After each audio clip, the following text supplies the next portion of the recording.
Alright, so Microsoft's press conference for me really boils down to three different categories. First off, the hardware, second off, Kinect, and third, the software. And I want to start with the hardware. And what I mean by hardware is they announced the new Xbox 360, and they announced a new model, that is. And it's going to be at the exact same price point as the current one's, $300. But it's slimmer and it's sleeker. It has a shiny finish like the PlayStation 3 had. And it has three massive fans on that thing, so I don't really see that thing overheating anytime soon. Hopefully we're right, and hopefully this actually solves the problem of hardware failure that's plagued this platform. We'll see if it does it. It took them 5 years to do it, but they have built-in Wi-Fi in the system now. Thank goodness, because I honestly feel that should have been in the system from day one. But fortunately, they finally put it in.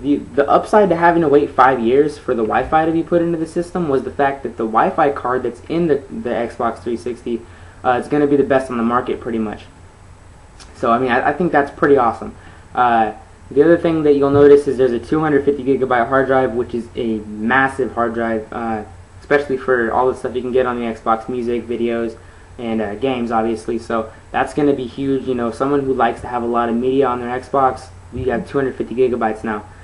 So I think that's an awesome deal, and I think it's a really smart move by them, especially now, because PlayStation 3 Slim it's still hot, and they're coming out with new bundles all the time for that, and I think that they needed a little spark, and this is that spark that they got. So the hardware side of the whole endeavor is great for Microsoft. I think that was a good move on their part. The next thing I want to talk about, Kinect. Kinect, or formerly known as Natal, or Natal, however you want to say it. I'm not going to get into pronunciation because now its name is Kinect. And Kinect looks cool. Now, for me, Kinect isn't really a driving force behind me watching their press conference. I really more watch for the software. But Kinect, it hits an audience, and it hits its own audience, not the Gears of War audience. It doesn't hit the Call of Duty audience or the Halo audience. It's hitting the audience of gamers that like to play Nintendo Wii. It's hitting that casual gaming audience who just want to pick it up every once in a while, or the family gamers, the people who like to game with other people, party gamers, as you may call them.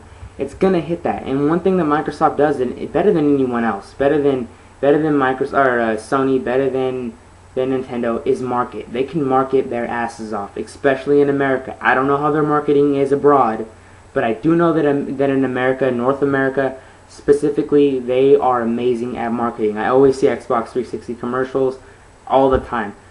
So I think that they're going to be successful with this whole Kinect thing, because I think the funniest thing about this is they actually know who their audience is. When you see their corny ass commercials and their corny ass videos for Natal, you can tell that they know who exactly they want to target with this technology. So I think it's cool. They're not going to target the shooter fans or the hardcore racing fans. They're targeting the kids that want to just play with their mom and dad. So I think that's really cool for them to actually have that niche already. They already understand it before the product even comes out. But that's enough on Natal or Kinect. That's enough on that. I want to talk about what's important for Microsoft, and that was games. Last year, they didn't have games. They really didn't have anything to talk about last year. They were just kind of just trying to get by. They had a really lackluster approach. Modern Warfare 2 was what their presentation was mainly about. That was it. This year, not the case, and I'm very proud of Microsoft because I think they're dirty as in the way they conduct business. I really think that they just throw their money around, and I don't have a lot of respect for Microsoft, but I will say that wholeheartedly that they brought it this year at E3, and they really showed effort this year. Their software lineup looks amazing. Well, they showed off Black Ops, Call of Duty Black Ops, because everyone knows Call of Duty prefers Xbox to any other platform, so they're going to show up at their press conference, and they showed off Black Ops. Black Ops looked amazing. It looked very impressive. Call of Duty, see, it's the same thing every year, but this one I really think that they care this year. The major reason why I think they care this year is because some people have spoken out, and gamers have spoken out with their wallets. There's been highs in not only Call of Duty sales, but there's been highs of other shooters too. Battlefield Bad Company 2 took a lot of Modern Warfare 2 fans away, including me. I started playing Battlefield Bad Company 2, and I sold Modern Warfare 2 because Modern Warfare 2 is just, it was a disappointment, and I really think that Treyarch understands that. I think Treyarch caught that it hit people wrong. Modern Warfare 2 didn't really sit well with a lot of people, and I think they're taking that into consideration.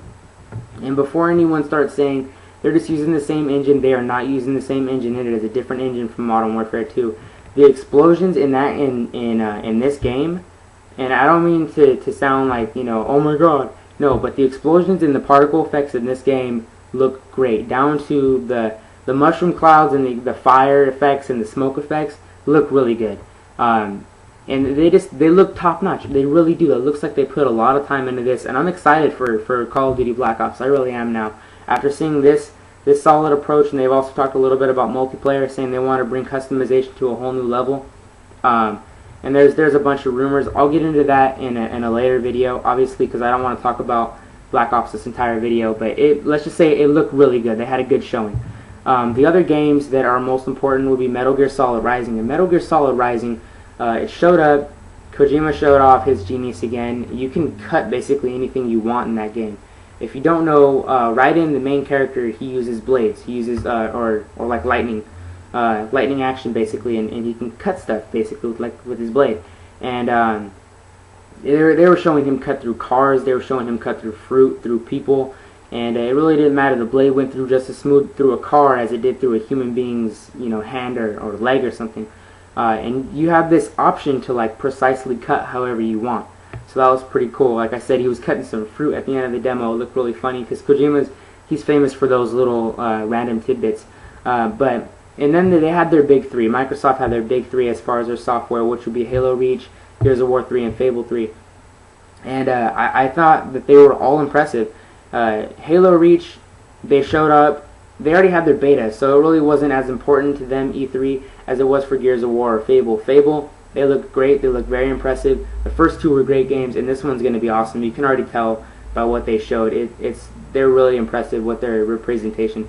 And I really think Gears of War 3 stole the show, though, because obviously I think that the people that were there for Microsoft, they wanted to see Gears of War the most. I really feel that way. The crowd gave them a very warm welcome when they came up on stage. Cliffy B talked about the 4-player co-op. They were showing it off, and the game looks great. The game that has a little more color in it. I noticed it has a little more color, and there's no frame rate dropping or anything like that. But the two problems that I noticed were, it's not really a big game, and Gears of War has never been a huge game as far as scale. But I mean, I was expecting a little more scale with this, but I mean, you can make do with how good the game looks. And then the other thing that I noticed was the AI was not the smartest, but they're probably playing it on easy. That's what I'm expecting, even though one of the devs got downed. So I'm hoping that he just sucked at the game. But the AI, from what I saw, was not too smart. It just looked like, you know, they were just, you know, real dumb. But the biggest thing that I noticed was the co-op interaction between teammates. It was more team-based, because like in other co-op games, you know, you can revive your teammates, that's it.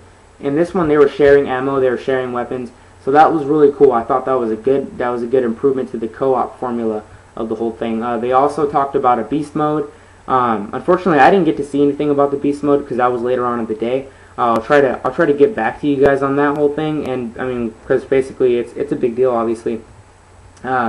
But they had a very impressive showing. Microsoft, all in all, this year, they just brought it. They really did. And their word that I would have to describe them with would just be consistent, because the entire presentation was consistent from one end to the other. They announced an exclusive deal with ESPN that's going to be showing 3,500 sporting events on Xbox Live for free. It's already included in Xbox Live. That's pretty cool. You don't have to pay an extra fee to see those ESPN sporting events, so I think that's cool. And like I said, their biggest thing was really the hardware and the software announcements they had. And the announcements weren't really a surprise. It was more of just a confirmation of, you guys know we have awesome games. Here's the proof that they're going to be awesome. Gears of War looks great. Like I said, that's probably my favorite game series on Xbox 360. I think that's their most impressive series. And they really showed promise with this game. And so, you know, I have videos for Sony, I have a video for Nintendo, and I also have a video coming up for the winners and the losers of E3. So stay tuned for that. Go check those videos out. Leave your comments if you guys want me to talk about anything else that you may have thought that I missed. Like I said, these are the really important, the meat and potatoes of their presentations. You guys go ahead, leave your comments. Subscribe, check out the other videos, and you guys just take it easy.